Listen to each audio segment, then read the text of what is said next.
ओम गणेशाय नमः। नम- नमस्कार, मैं अविनाश सिंह। आज हम बात करेंगे केतु महाराज के षष्ठ भाव में फल के विषय में। केतु महाराज को मैंने लग्न में लिखा है। हालांकि हम षष्ठ के विषय में बात कर रहे हैं और षष्ठ भाव के केतु महाराज के पश्चात में षष्ठ भाव के विशेष कुछ भाव के विषय में भी लिखूंगा कि षष्ठ में कुछ विशेष बातें छठे भाव से संबंधित मैं आपको आज बताने वाला हूँ। केतु महाराज छठे भाव में हो तो व्यक्ति को क्या फल मिलता है, अच्छा फल मिलता है और काफ़ी अच्छा फल बताया हमारे ऋषियों ने। सबसे बढ़िया तो बताया कि ऐसा जातक जो होता है धनाढ़ होता है, यानी कि धन प्राप्ति होती है ऐसे जातक या जातिका को। इसमें कोई अंतर नहीं है जातक हो या जाति का। इसके पश्चात यदि बात करें केतु महाराज छठे में बैठे हों तो ऐसा जातक जो होता है अत्यंत इष्ट को प्राप्त करता है। पहली बात तो इष्ट प्राप्ति होती है। हालांकि कहा जाता है कि केतु 12वें में हो तो मोक्ष प्राप्त होता है, लेकिन छठे में हो तो इष्ट प्राप्त करता है। पहली बात तो मुख्य बात तो यही है कि केतु चूँकि मोक्ष के कारक हैं और मोक्ष कारक यदि आपके 12वें में हो तो ठीक है। मोक्ष कारक ये भी होता है, कभी कभी मोक्ष का अर्थ हम हमेशा यह निकालते हैं कि ये ऐसा जातक जो है सिर्फ मोक्ष को ही प्राप्त करने के लिए मतलब मोक्ष यानी कि भगवत प्राप्ति नहीं है। मोक्ष अर्थात आपका कभी कभी चीज़ों से अटैचमेंट या डिटैचमेंट को भी दिखाता है कि आप किस चीज़ से अटैच होते हैं और कब किसी से डिटैच होते हैं। कभी कभी परिवार में संबंध में भी डिटैचमेंट आता है, तो यह हमेशा एक ही जैसा नहीं है। इसका फल मोक्ष का अर्थ अलग अलग होता है। केतु महाराज आपके षष्ठ भाव में हो तो हालांकि किसी भी क्रूर ग्रह को हमारे ऋषियों ने षष्ठ भाव में अच्छा ही कहा है और केतु महाराज भी उनमें से एक ही हैं। केतु महाराज को यहाँ पर बैठा हो आदमी उदार होता है, ऐसा उदार होगा ऐसा जातक जो होता है बहुत ही गुणी होता है, अच्छे गुण होते हैं उसके अंदर। ऐसा जातक जो होगा गुणी होता है, धनवान तो होता ही है और उदार भी होता है और श्रेष्ठ पद को प्राप्त करता है। दृढ़ बुद्धि का होता है, दृढ़ बुद्धि का होता है, मतलब कि जो ठान लिया वह ठान लिया। ऐसे जातक जो है कंपटीशन का क्षेत्र है, यह कंपटीशन का भाव है, तो कंपटीशन में ऐसे जातक को सफलता प्राप्त होती है क्योंकि दृढ़ दृढ़ बुद्धि के होते हैं और इसलिए यह हार नहीं मानते कभी। और यदि बात करें रोग ऋण और शत्रु, तो शत्रु से ऐसा जातक हमेशा जीतता है, शत्रु से विजय प्राप्त करता है। शत्रु से शत्रु मर्दन कहा जाता है ऐसे जातक को जिसके केतु षष्ठ में बैठे हो। तो ये कुल मिलाकर अच्छा है केतु का फल। इनकी जो दृष्टियां हैं, एक दृष्टि इनकी रहती है दसम भाव पर, पहली जो पांचवी दृष्टि है, 1 2 3 4 5, पहली दृष्टि इनकी दसम भाव पर कर्म पर्व है। तो ऐसा जातक जो होता है थोड़ा सा डिटैच होके ही काम करता है लोगों से। ऑफिस में है तो भी अकेले रहना पसंद करेगा। ऐसे जातक जो होते हैं शांति से अपना काम गुप्त रूप से करना पसंद करते हैं। केतु गुप्त भी है तो 12वें पे है इसकी दृष्टि, तो इष्ट प्राप्त करने में सहायता होता है ऐसा जातक जो होता है।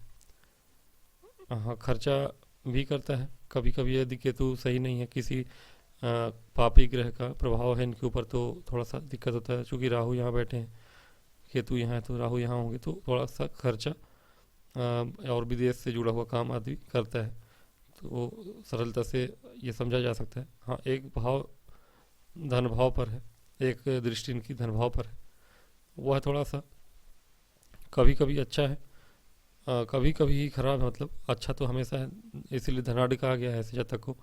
केतु की दृष्टि धन भाव पर होने से धनाढ़ बनाते हैं, लेकिन कभी कभी क्यों खराब है, कभी कभी केतु हो या राहु सदा ही दूसरे ही ग्रह से प्रभावित होते हैं।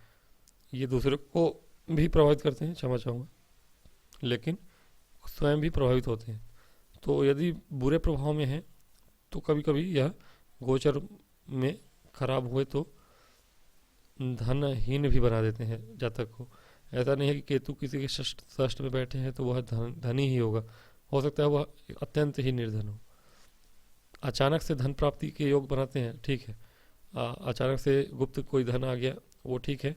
ऐसा जातक जो होता है कामों में भी गुप्तता रखता है कर्म भाव पर दृष्टि होने से। तो कुल मिला के ये सारी खूबियाँ हैं केतु महाराज की षष्ठ भाव पर आपके।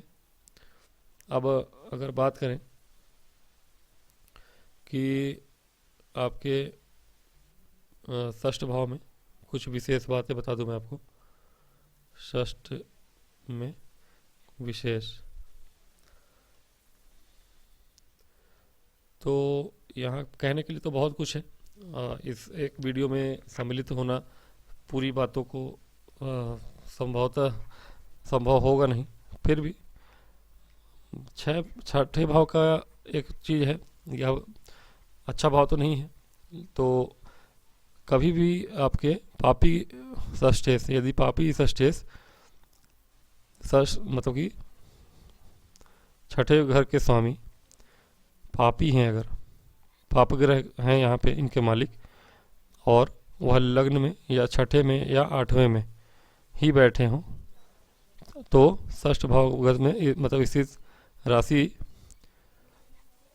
से संबंधित जिस भाव में हो उस भाव से संबंधित कोई न कोई बीमारी होती है लोगों को। यदि यहाँ पे पाप ग्रह बैठे हैं तो वह पाप ग्रह कहीं भी बैठे हों, जिस भाव से संबंध करके बैठेंगे उस भाव से संबंधित बीमारी, उस अंग से संबंधित बीमारी अवश्य देते हैं। लग्न में बैठे हैं तो आँखों से संबंधित बीमारी देते हैं।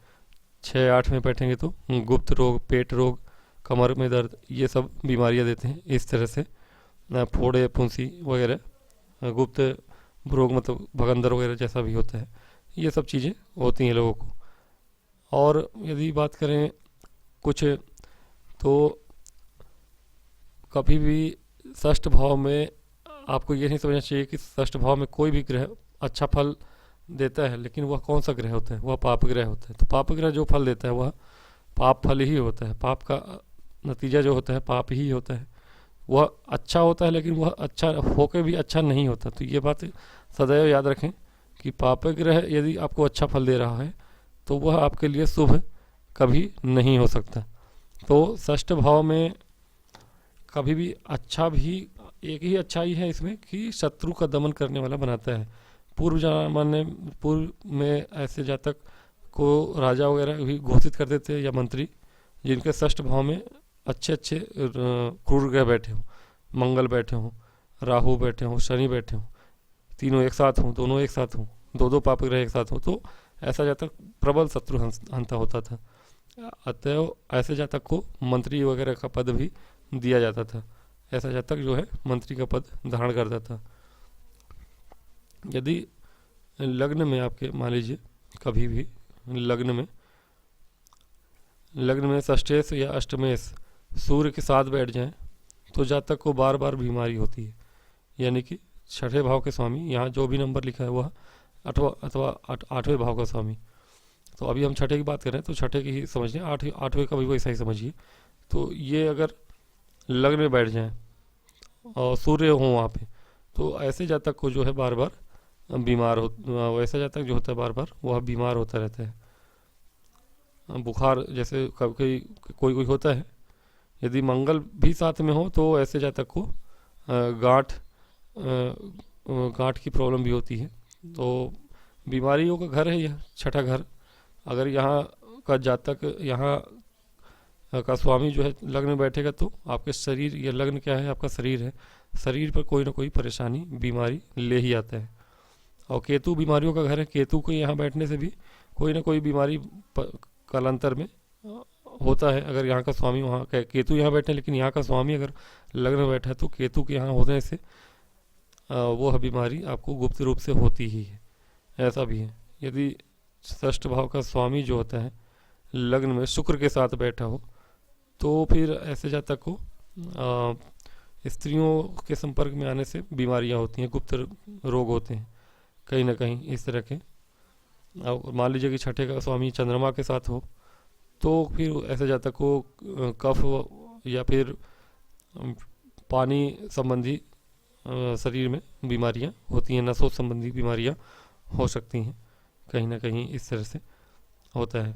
यदि मंगल या बुध की राशि लग्न में होती है, या मान लीजिए कि 1, 8 या 3, 6 नंबर आपके लग्न में लिखा हो, मतलब कि मेष राशि हो अथवा वृश्चिक, मंगल की राशि हो 1 और 8, अथवा बुध की राशि हो 3 और 6 लग्न में बनी हो, और लग्नेश चंद्रमा के साथ हो और इनके साथ शनि और राहु भी हो, तो जातक को कुष्ठ रोग की बीमारियां होती हैं।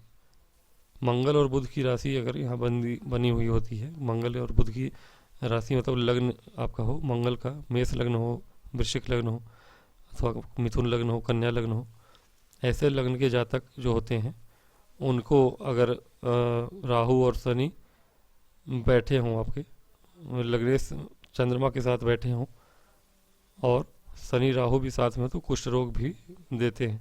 तो छठे घर का स्वामी हो के कोई भी बैठ जाए तो वह आपको बीमारी ही करता है कहीं ना कहीं। कर्ज से भी ऐसे लोग परेशान होते हैं। बीमारी के अतिरिक्त ये जातक को कर्ज भी बहुत शत्रु भी परेशान करते हैं और कर्ज भी ऐसे जातक को परेशान करता है कहीं ना कहीं। मान लीजिए कि छठे में सूर्य हों और सूर्य से 12वें में, यहाँ की सूर्य यहाँ बैठ जाए और इनसे 12वें घर में आपके चंद्रमा हो, तो बालक जो होता है, छोटा बच्चा होता है 5 से 10 साल की आयु में, उसे पानी से भय का खतरा बना रहता है, पानी से उसे डर लगता है। ऐसा भी देखा गया है जातक के जीवन में कि सूर्य चंद्रमा आगे पीछे हो या अमावस्या योग ही बना देता है कहीं ना कहीं। लंबा वीडियो हो रहा है, मैं बाकी के कभी एक और वीडियो षष्ठ भाव में विशेष के रूप में आपको एक और वीडियो बना दूंगा जिसमें और भी कुछ चीज़ें कुछ बताऊंगा। आज के वीडियो में मैं इतना ही रखूंगा और अब मुझे आज्ञा दीजिए। वीडियो को लाइक और सब्सक्राइब करिए। नमस्कार।